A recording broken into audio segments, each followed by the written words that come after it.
नमस्कार, Asian news देख रहे हैं आप। मैं हूं मनीष। मध्य प्रदेश की डॉक्टर मोहन यादव सरकार में नित्य नए नवाचार लगातार देखने को मिल रहे हैं, जिससे मध्य प्रदेश औद्योगिक और आर्थिक मजबूती की ओर बढ़ रहा है। ऐसे में अब एआई सक्षम सरकार की ओर मध्य प्रदेश का संकल्प दिखाई दे रहा है। भोपाल में एआई को लेकर अपार संभावनाओं की चर्चा के लिए पहली बार रीजनल एआई इम्पैक्ट कॉन्फ्रेंस का आयोजन किया गया, जिसे मध्य प्रदेश में आज एक नए युग की शुरुआत कहा जा सकता है।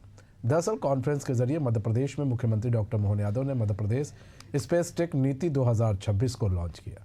इससे प्रदेश में उपलब्ध 322 औद्योगिक पार्क, इलेक्ट्रॉनिक्स मैन्युफैक्चरिंग क्लस्टर और 31 गीगावाट की बिजली आपूर्ति, उत्कृष्ट शैक्षणिक संस्थानों आदि संसाधनों को बढ़ावा मिलेगा। वह अनुकूल वातावरण के दृष्टिगत अंतरिक्ष ग्रेड विनिर्माण की संभावनाओं को ध्यान में रखते हुए यह नीति उपग्रह निर्माण, भू स्थानिक विश्लेषण और डाउन स्ट्रीम अनुप्रयोगों में नवाचार को बढ़ावा देगी। प्रदेश में आगामी 5 वर्ष में एआई 1000 करोड़ का निवेश और लगभग 8000 का रोजगार सृजन होगा। इस पर अनुमानित वित्तीय भार 628 करोड़ रुपये आएगा। आयोजित कार्यक्रम को संबोधित करते हुए डॉक्टर मोहन यादव ने कहा कि कितने प्रकार से पीएम मोदी काम कर रहे हैं, हमारे लिए सौभाग्य की बात है। भगवान कृष्ण और शंकराचार्य जी का शिक्षा केंद्र, ध्यान केंद्र मध्य प्रदेश रहा है। हम अपने एआई का उपयोग जन कल्याणकारी योजनाओं के लिए करें, सरकारी कामों के लिए करें। हमारा राज्य एआई नीति लाने वाला है। एआई मिशन के लिए भी मैं आश्वस्त करता हूं। मध्य प्रदेश संभावनाओं से भरा राज्य है। चलिए आपको सुनवाते हैं क्या कुछ कहा है सीएम डॉक्टर मोहन यादव। दोनों अद्वितीय महापुरुष, एक 5000 साल पहले, एक 1000 साल पहले, दोनों के अपने बुद्धि, उनकी बुद्धि की भी हमारे यहाँ तो बड़ा मुश्किल है। अभी हम बुद्धि, विवेक, इसका भी अंतर करने जाएंगे तो एआई और जितने ऐप बताए उनको पसीना आ जाएगा। हमारी तो पद्धतियाँ जाने कहाँ के निकलती आती हैं। हम अपने एआई का उपयोग जन कल्याणकारी योजनाओं के लिए करें, सभी विभागों के लिए करें, सभी प्रकार के शासन के, केंद्र शासन के मिलकर के दोनों तरह से जितना बेहतर हो सकता है वो करें।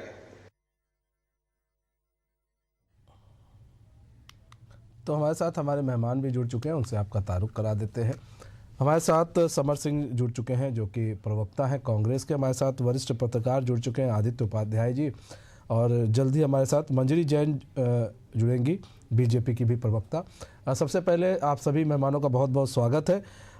समर सिंह जी, आप ही का ही रुख कर लेते हैं। समर सिंह जी, अब लगातार टेक्नोलॉजी बढ़ रही है, देश के अंदर नई नई टेक्नोलॉजी आ रही है। एआई एक टेक्नोलॉजी आई।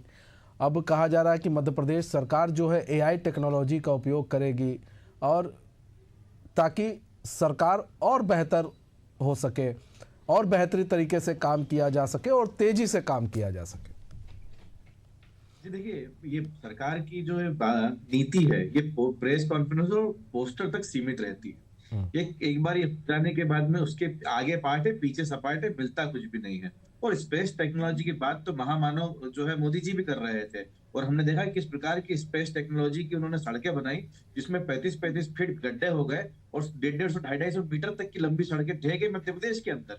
तो ऐसी स्पेस टेक्नोलॉजी और ऐसी एआई के बारे में हमने बहुत, और मध्य प्रदेश के अंदर और पूरे देश के अंदर किस प्रकार से इस टेक्नोलॉजी का दुरुपयोग किया जा रहा है, और उपयोग की जगह जो साधारण काम है वो भी नहीं लिए जा रहे हैं। ये आईटी की बात करते हैं, ये एआई की बात करते हैं, लेकिन इनके आईटीआई के अंदर एडमिशंस नहीं मिल रहे हैं। मतलब आप बच्चों को हाथ पांव जोड़ जोड़ कर एडमिशन किए जा रहे हैं, और बच्चे बोलते हैं कि सर हम आपके पर आईटीआई करके 8000 की नौकरी अगर हमको दिल्ली बंबई में लग रही है तो इससे अच्छा हम गाँव के अंदर अच्छे हैं। तो बहुत सारी चीजें ऐसी है, सरकार को पहले तो प्राथमिक शिक्षा पर फोकस करना चाहिए, जहां पर 6000 स्कूल बंद पड़े हुए हैं। इस माफ कीजिए, 6000 स्कूलों के अंदर एक शिक्षक है, 3500-3600 स्कूल ऐसे जिसमें महिलाओं के लिए प्रत्येक शौचालय नहीं है, छत टपक रही है, छत गिर रही है। ठीक है, सर्पदंश का काम हुआ मध्य प्रदेश के अंदर 3 साल पहले। हमने देखा किस प्रकार से प्राथमिक शाला के अंदर 6 बच्चों को सांप काट लेता है, उनकी मृत्यु हो जाती है मध्य प्रदेश के उज्जैन में और मुख्यमंत्री के गृह जिले में। आज जो मुख्यमंत्री जी का गृह जिला उसके अंदर, तो कुल मिला के मध्य प्रदेश की में समस्याएं इतनी सारी जिसपे काम नहीं किया जा रहा है, और काम करने की जगह इस प्रकार के नवाचार कहकर सर्कस किया जा रहा है। कभी जो है सोने की थाली में राजवाड़ा पे खाना खा लेते, कभी खजुराहो चले जाते हैं, कभी जो है वो कैबिनेट का के मंत्री की मीटिंग जो कर लेते हैं टेबलेट के माध्यम से। जो टेबलेट की जो पद्धति है, जो टेबलेट का जो 15 साल पहले टेबलेट लॉन्च हुआ था, उसकी कल आपने परसों 2 दिन पहले जो है वो उससे आपने कैबिनेट की मीटिंग करी। तो कुछ भी नहीं, भारतीय जनता पार्टी की सरकार, मोहन यादव जी की सरकार के पास में कुछ भी नहीं है। जनता को स्वच्छ पानी नहीं दे पाए, लानत है इस सरकार पर, और इस प्रकार के सर्कस करके लोगों का मनोरंजन कर रहे हैं। लेकिन इससे भारतीय जनता पार्टी की जो सर्कस है, और मोहन यादव जी का जो सर्कस है, इससे भारतीय जनता पार्टी, मध्य प्रदेश मंजरी जैन जी जनता जवाब कुछ दीजिए। मिलने वाला है। मंजरी जैन जी, एआई का दिखावा है, एआई से का दुरुपयोग हो रहा है। लगता है मंजरी जैन जी से हमारा संपर्क टूट गया, हम दोबारा संपर्क साधेंगे। आदित्य उपाध्याय जी, आप किस तरह से देखते हैं जिस तरह से आज जो एआई इम्पैक्ट कॉन्फ्रेंस का आयोजन किया गया, एक पत्रकार के चश्मे से आप किस तरह से देखते हैं? देखिए, परिवर्तन जीवन का अनंत क्रम है। हमेशा टेक्नोलॉजिकल चेंजेस होते आए हैं और उसको गाए बगाए आगे या पीछे कभी ना कभी सभी लोगों को स्वीकार करना पड़ता है। तो बेहतर यह है हम आगे आगे आकर के पहल करके उसको अपनाने की कोशिश करें, लेकिन उसमें बस इस बात का विशेष ध्यान देने की जरूरत है कि हमारा समाज परिवर्तन को किस तरीके से और किस स्पीड से झेल सकता है। हम उसी तरीके से ग्रेजुअली धीरे धीरे एआई को जो है निश्चित तौर पर हमको कार्यान्वित तो निश्चित तौर पर करना चाहिए, लेकिन पूरी संभावना है कि बहुत सारे लोगों के इसमें रोजगार जा सकते हैं। हमारे अधिकार हमारे प्रदेश का टैलेंट जो है, बल्कि देश का भी बहुत सारा टैलेंट जो है विदेशों में काम कर रहा है। वो प्रदेश का टैलेंट तौर पर 80% बाहर ही है। तो वो क्यों है? क्योंकि उसके रोजगार के अवसर प्रदेश में नहीं है। जो रहे सही अवसर होंगे भी, वो एआई के द्वारा जो है वो उनको खत्म होने की संभावना बढ़ सकती है। तो ऐसी स्थिति में तौर पर हमको किस तरीके से और किस फील्ड में एआई की आवश्यकता है उसको करना चाहिए, इस सब पे ध्यान देने की जरूरत। अभी इंदौर का रिसेंट केस हुआ है, जब हमारी सीवरेज लाइनें और पेयजल की व्यवस्थाओं में यदि एआई कोई योगदान दे सकता है कि कहीं कोई प्रदूषण तो नहीं फैल रहा है, कहीं कोई लीकेज तो नहीं है, इस तरीके की चीजों में निश्चित तौर पर बहुत उपयोगी हो सकता है। सुरक्षा व्यवस्थाओं में बहुत उपयोगी साबित हो सकता है। तो हमको बस इस बात का विशेष ध्यान देना चाहिए, और निश्चित तौर पर यदि मध्य प्रदेश सरकार ने ये पहल की है और इस तरीके के कुछ लोगों को लगाया जाएगा कि यदि ऐसे लोग जो है ये पता लगाए कि किन फील्ड में इसकी ज्यादा संभावना है और किस फील्ड में जो है इसके ज्यादा प्रयोग होने से लोगों को नुकसान होने की संभावना है, इन सब चीज को यदि हम लगा लेते समय रहते तो निश्चित तौर पर ये वरदान भी साबित होगा, क्योंकि दुनिया के साथ साथ तो हमको चलना ही है, आगे या पीछे चलना ही पड़ेगा। तो ये मेरा कहना है। लेकिन बस इस बात को ये विशेष तौर पर सरकार ध्यान देती रहे, और सरकार का सूत्र जो है वो उद्योगपतियों के फेवर में ना हो करके सरकार के द्वारा कर्मचारियों की तनख्वाह बचाने का उद्देश्य ना हो करके लोगों के हित में कैसे ये उपयोग हो सकता है, इसके लिए विशेष तौर पर यदि प्रयास करेंगे तो निश्चित तौर पर स्वागत किया जा सकता है। तो कहीं ना कहीं अगर उपयोग भी है, दुरुपयोग भी है, लेकिन मंजरी जैन जी, कांग्रेस संतुष्ट नहीं है। आज जिस तरह से एआई का आज इम्पैक्ट कॉन्फ्रेंस का आयोजन किया गया, कांग्रेस कह रही है ये सिर्फ दिखावा है, करते कुछ नहीं है, सिर्फ दिखावा ही करते रहती है सरकार, बाकी कुछ काम वाम नहीं करती है। नहीं, देखिए ऐसा है, कांग्रेस का तो काम ही यही कहना है, क्योंकि खुद तो कुछ किया नहीं तो जनता के सामने किस मुंह से जाएंगे। लेकिन आज भारतीय जनता पार्टी की सरकार डॉक्टर मोहन यादव जी के नेतृत्व में निरंतर आगे बढ़ रही है, और आज मध्य प्रदेश सिर्फ परंपरागत विकास की नहीं बल्कि फ्यूचर टेक्नोलॉजी की लीडरशिप की भी बात कर रही है। डॉक्टर मोहन यादव जी द्वारा लॉन्च की गई एमपी स्पेस टेक पॉलिसी ये साबित करती है कि एमपी एआई स्पेस और इनोवेशन के युग में निर्णायक भूमिका निभाने जा रहा है।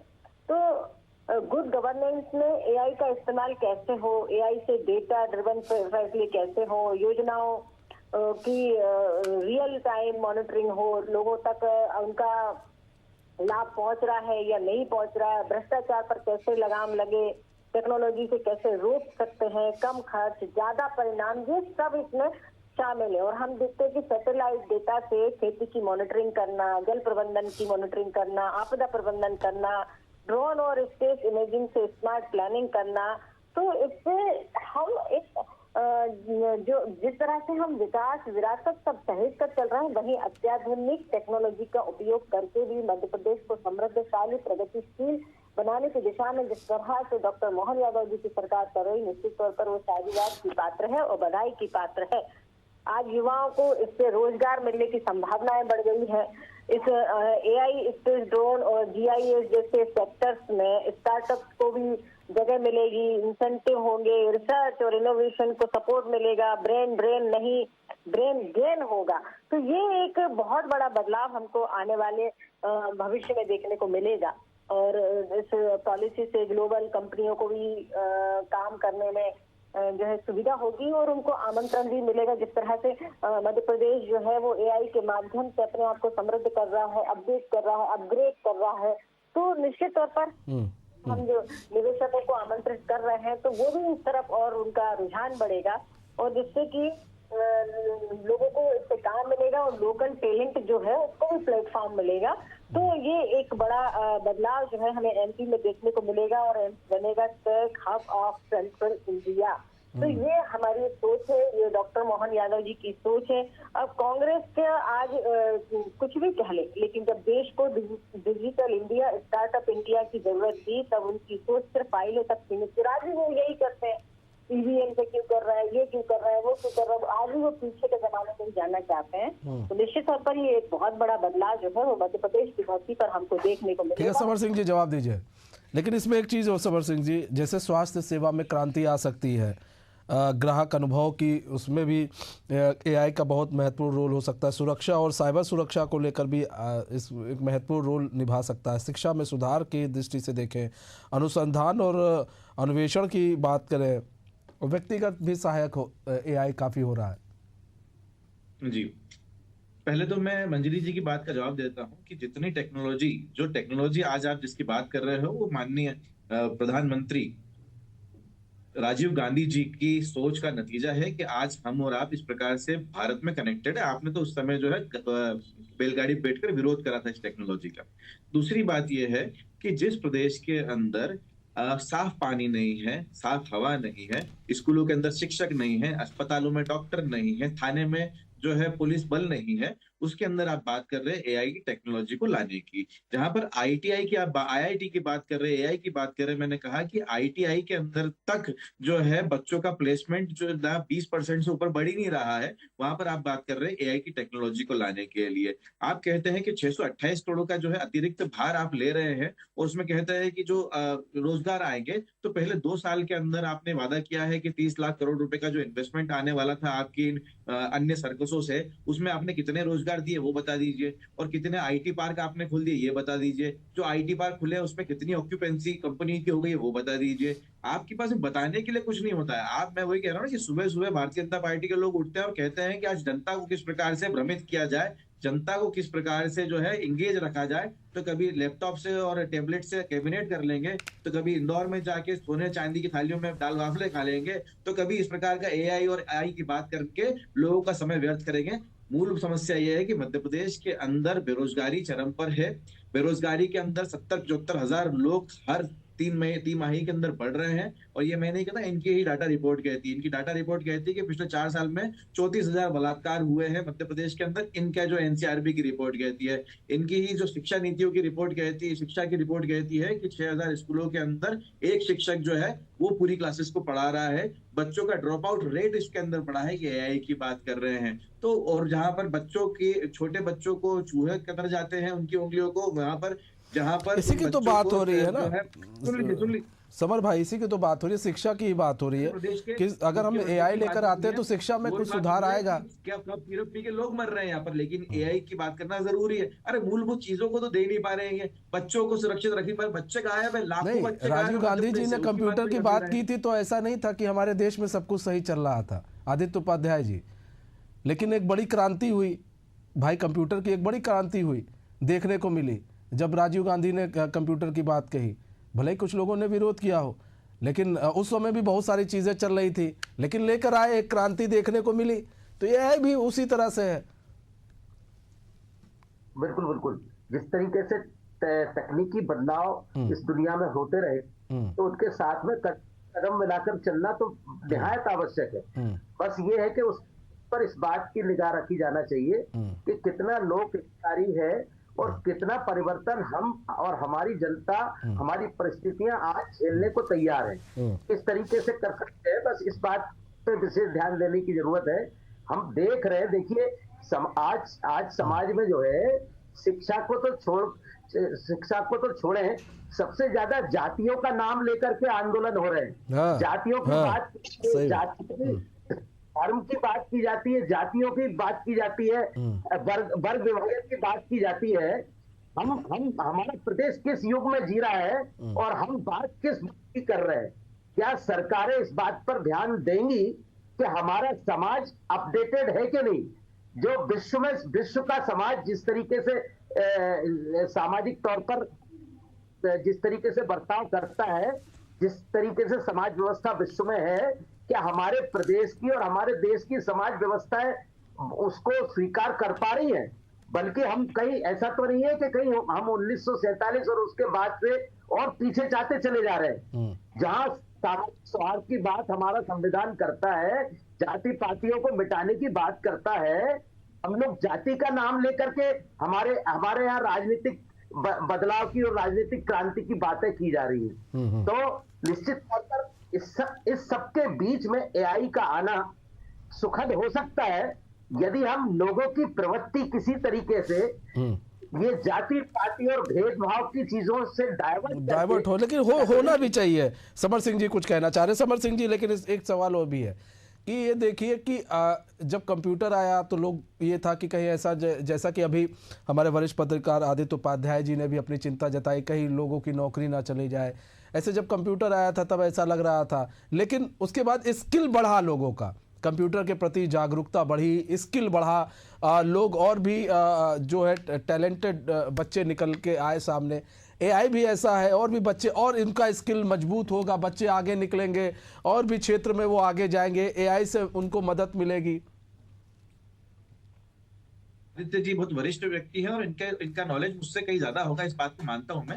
लेकिन जिस समय हम कंप्यूटर लेकर आए देश के अंदर, तब ये बात कही गई थी कि जो है नौकरियां छिन जाएगी। लेकिन जब हमारे बच्चे हमारी जो युवा पीढ़ी है वो कंप्यूटर में पारंगत हुई तो फिर उसका उपयोग होने लगा। तो AI से बेशक ये बात है कि जब AI बढ़ेगा तो हमको AI के अंदर मास्टरी करनी पड़ेगी, AI को ज्यादा पढ़ना पड़ेगा, AI को समझना पड़ेगा, उसका अच्छा उपयोग किस प्रकार से किया जाए वो सीखना पड़ेगा। और जो स्किलफुल लोग होंगे AI के, उनको नौकरी मिलेगी। जिनके पास स्किल नहीं होगी वो पीछे रह जाएंगे, वो उनकी नौकरियां चली जाएगी, ये बात तय है। तो हर जो व्यक्ति है उसको जो है टेक्नोलॉजिकली एडवांस होना पड़ेगा और AI के बहुत फायदे, मैं भी इस चीज को मानता हूं। लेकिन मनीष भाई एक बात बताइए मुझको कि दुनिया में सबसे बड़ी रेलवे कौन सी है? मैं बताता हूं, ट्रांस साइबेरियन रेलवे है जो है रशिया की, और उसके बाद में जो दूसरी सबसे बड़े रेलवे है वो है भारत की, जहां पर सबसे अधिक लोग जो ट्रेवल करते हैं। मनीष भाई, एक वरुण ग्रोवर नाम के एक स्टैंड अप कॉमेडियन है, उन्होंने बताया कि IRCTC जैसी वेबसाइट सिर्फ टिकट बुकिंग करने के लिए हम 4 लोग यहाँ पर आज बैठे हुए हैं, इतनी पेचीदा है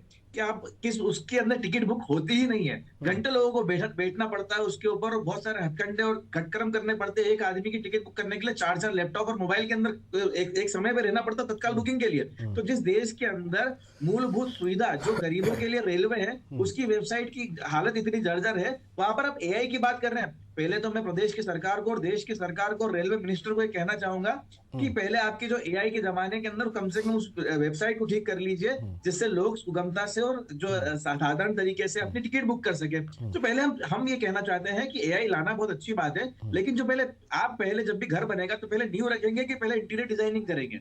हमारा नींव ही मजबूत नहीं है और हम इंटीरियर डिजाइनिंग करने की बात कर रहे हैं। पहले हमको देश की नींव मजबूत करनी पड़ेगी, यहाँ पर मूलभूत समस्याएं जो है उनके ऊपर काम करने का पड़ेगा। जवाब दीजिए, टेक्नोलॉजी की बात करें हम लोग। ठीक है, मंजरी जैन जी जवाब दीजिए।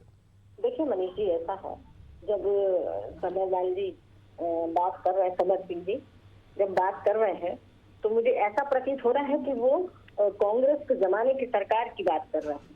सबसे पहले तो ये है कि कांग्रेस का ये बयान वही पार्टी दे रही है जिसने दशकों शिक्षा को सिर्फ घोषणाओं में कैद रखा। आज अगर शिक्षक भर्ती वेतनमान और डिजिटल शिक्षा की बात हो रही है जो बीजेपी सरकारों की देन है, ये सिर्फ जुमले पकड़ाते रहे। आज अगर हम देख लें तो हाल ही में लिए गए नीतिगत फैसले हैं, जैसे कि 35 साल सेवा पूरी करने वालों को चतुर्थ समयमान वेतनमान का ये दिखाता है कि सरकार शिक्षकों के सम्मान और स्थिरता दे रही है। कांग्रेस कभी शिक्षकों के हितों में ऐसे ठोस कदम उठा ही नहीं पाई। इनके समय में तो गुरुजी पद्धति से चलता था, जिनको 500 रुपए दिए जाते थे। उस समय ना तो कक्षाएं थी, न शालाएं थी। 56,000 टूटी फूटी शालाएं हुआ करती थी जो बारिश में कभी भी ढह जाती थी। हमने खुद पेड़ के नीचे बैठकर शिक्षा ग्रहण की है। तो ये बड़ी बड़ी जो बातें करते हैं ना, अब ये पब्लिक के सामने जाने लायक नहीं है। आज पब्लिक ने इनको घर बैठा दिया है। जनता ये जानती है कि भारतीय जनता पार्टी की सरकार जो है वो हमारी सभ्यता, हमारी संस्कृति को सहेजते हुए और विकास की नई धारा से जुड़ते हुए इतिहास गढ़ रही है। वो किसी भी क्षेत्र में हो, चाहे कृषि के क्षेत्र में हो, चाहे शिक्षा के क्षेत्र में हो, चाहे स्वास्थ्य के क्षेत्र में हो, चाहे महिला सशक्तिकरण की बात हो, चाहे युवा सशक्तिकरण की बात हो, हर जगह भारतीय जनता पार्टी ने आज अपने आप को साबित किया है। जनता को जो योजनाएं दी, जो अंत्योदय की हम बात करते थे, वो अंत्योदय हमने करके दिखाया है। लोग उसका लाभ ले रहे हैं। तो ये जनता जो है वो लोकतंत्र में तो भगवान होती है जनता उसका प्रमाण दे रही है, परिणाम दे रही है। ठीक है समर सिंह जी, एक सवाल है, छोटा सा सवाल है। आज स्कैनर को देखकर आप लोग भी स्कैनर का यूज़ करते हैं, स्कैनर से पैसा पे करते हैं, इसी को लेकर काफ़ी हो हल्ला किया था आपने कि ये कैसे होगा। चिदम्बरम साहब ने भी कहा था ये कैसे होगा, ये सब संभव नहीं है। लेकिन इसी की तूती विदेशों में बोलती है। आज सारा देश मानता है कि नहीं, वो ये चीज़ जो कोई नहीं कर पाया, भारत ने वो करके दिखाया। अपना ऐप लॉन्च किया, जहाँ एक तरफ रूस और यूक्रेन युद्ध में रूस का जब ऐप बंद हुआ तो रूस को बहुत तकलीफें झेलनी पड़ी, लेकिन भारत ने खुद का ऐप जनरेट करके ये सारे काम करके दिखाए। जी देखिए, पहली बात तो है कि इसमें से आधी बातें जो है व्हाट्सएप यूनिवर्सिटी के माध्यम से आप तक भी शायद पहुंची, जिसको आपने सच मान लिया है। दूसरी बात यह है कि आपने यूपीआई की बात करी। यूपीआई भारत के अंदर बना है, पहले पता कर लीजिए आप कि जो स्कैन करके जो पैसा पेमेंट करने का है ये भारत के अंदर बना है। सबसे पहले ये अमेरिका के सर अमेरिका का पास बना था, लेकिन भारत ने अपना एक अलग से जनरेट किया, एक अलग से जनरेट किया। ये उस समय की मैं बात बता रहा हूँ आपको, जब कोरोना का समय था। अरे जब आपने नई टेक्नोलॉजी को डेवलप करी क्या? कॉपी करके तो कोई भी जो है रोल नंबर 20 वाला जो है वो 21 वाले की कॉपी करके सब कुछ कर सकता है। तो उस बात को मानता हूं मैं। आपने भी कॉपी करी है, आपका खुद का इनोवेशन नहीं है, पहली बात ये। और आपने वहां से विदेशी पाश्चात्य सभ्यता जिसकी आप दुहाई देते हो, आपने वहां से उसको एडॉप्ट किया है, इस बात को आपको मानना पड़ेगा। दूसरी बात, मंजरी जी कह रही थी कि हमने शिक्षा पे क्या काम करा, ये ऑन रिकॉर्डेड है। और मेरे ख्याल से मनीष भाई आप भी इस बात को जानते हैं, 26,000 प्राथमिक शालाएं खोलने का काम जो है दिग्विजय सिंह ने करा है। और कोई मुख्यमंत्री इस प्रदेश का हो जिसने 26,000 समय कम है। बहुत बहुत धन्यवाद आप सभी मेहमानों का हमारे साथ जुड़ने के लिए और तमाम अपना बहुमूल्य समय में देने के लिए। तुम्हारा इस खास पेशकश से इतना ही। अब मुझे दीजिए इजाजत, तो खबरों के साथ बने रहने के लिए देखते रहिए एशियन न्यूज़। नमस्कार।